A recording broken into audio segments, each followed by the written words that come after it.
I really thought she finally found a good guy. I thought we were going to see Jennifer Walters head off into the sunset, so happy.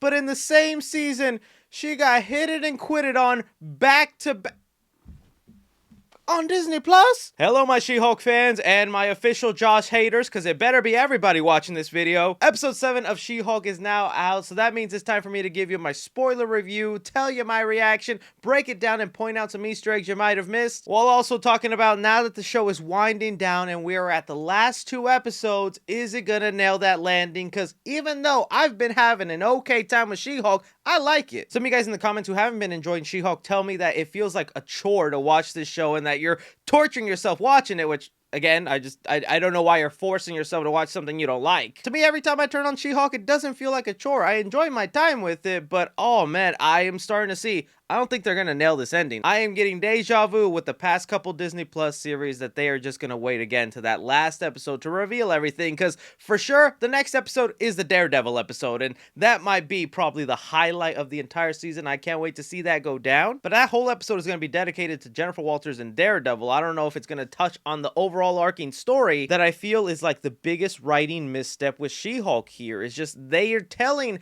contained stories, but it feels like they're also forgetting all this bigger stuff they've been hinting at the end of every single episode, and it just gets frustrating, man, because you want answers, especially at the end of this episode. They tease another big thing to that main storyline. Next episode, we're not going to get touched upon that. However, with episode 7, I think it made it clear to me why I am enjoying She-Hulk, and it doesn't feel like a chore or homework to watch this show so I can be caught up with the MCU. And that's because this whole episode was all dedicated on a personal struggle with Jennifer Walters and her everyday life. Something like this is, I think, what any MCU fan would kill to see in like a Tony Stark series, a Spider-Man series. Whatever your favorite MCU character, this is one of those stories that is more personal, touching, and gives you an insight to who they are as a human being. And I thought they did a fantastic job in here with that specific story arc that made me feel really bad for Jen. So at the beginning of episode 7, we get a montage of Jen building her relationship with Josh. We've all kind of gone through these little stages with a significant other in our life. The little flirty text phase, the sending emojis to each other,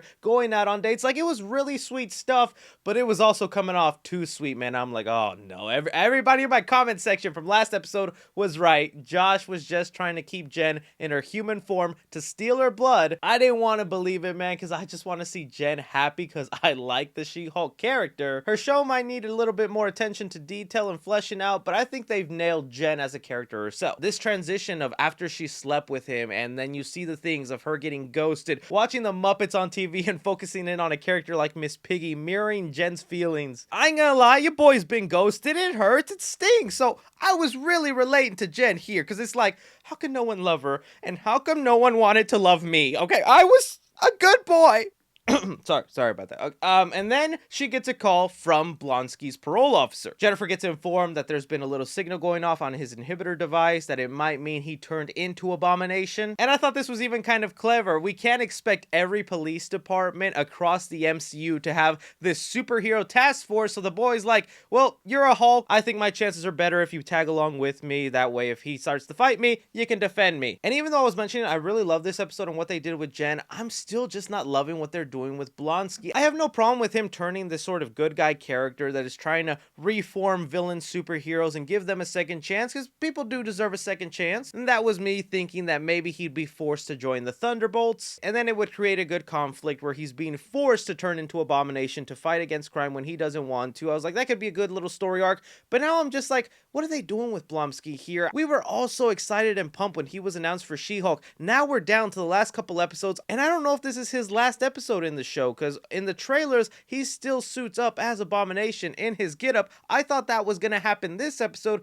It doesn't. And after the events of what happened this episode, he seems like a straight up good guy now that doesn't want to fight anybody, nor the Hulk, nor She-Hulk. Some thought he might have been the secret benefactor working to get Jen's blood, but no. And now I just kind of feel wasted that they brought Abomination in here. It just doesn't feel like his story arc is coming to a nice close. Like, don't get me wrong, I love the stuff he did for Jen's character. That was a sweet, heartfelt moment that benefited Jen, but I just don't see what the point of bringing Abomination here is. Hopefully it's all revealed by the end and my frustrations can all go away, because I wouldn't be surprised if he is turned into Abomination and that's why his thing went off, getting She-Hulk to be there, then convincing those villain groups to destroy her car so that she could stay at the compound for a little bit, all leading to her getting something done in that sauna, because they had kind of a menacing look when she was in there. After what happened with Josh, I just don't trust anyone getting close to Jen, but we'll see. But getting back to it, we do see that Blonsky is running the support group for Marvel villains, wanting to get a second chance, better themselves, and it was just a way for the MCU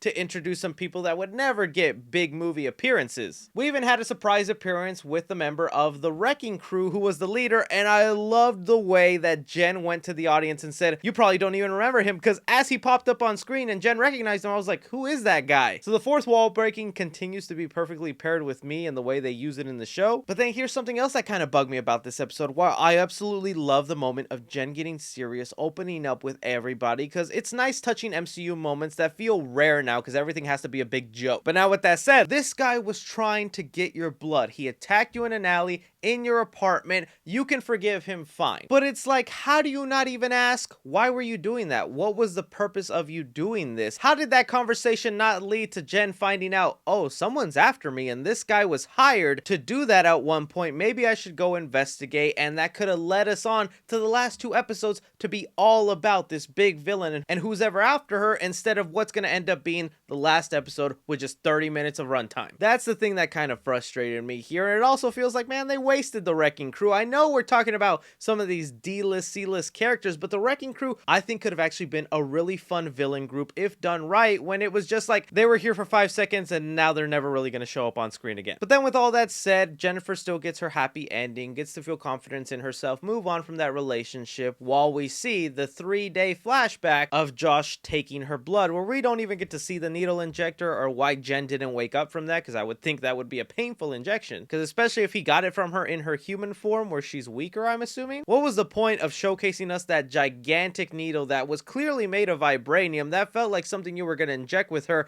during her Hulk form. And I know the comment section is going to get dirty that he got her blood a different way.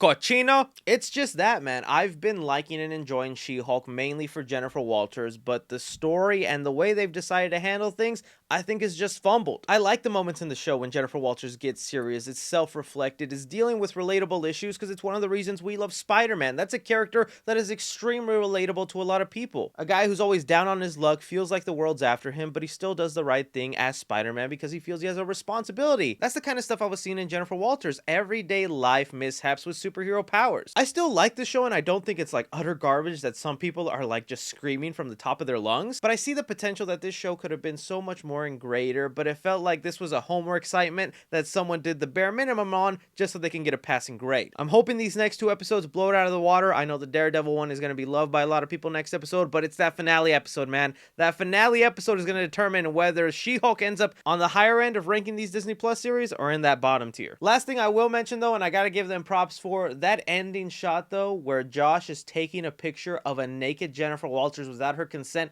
that was freaking dark, man. And that is something that is happening to women every single day, getting those photos shared around. You know that boy's gonna throw that up to the Intelligentsia website. I mean, he sent it to the Hulk King. That was really wild to see on a Disney Plus series. Be sure you guys leave me your opinions down below on episode 7, what you thought about this, what you think they could be improving on, where you stand on it. Are they gonna nail that finale? And again, everything, be sure to like, subscribe, follow me on Twitter at 3C Films or on TikTok at 3C Films. But as always, I'm Chris. Take care.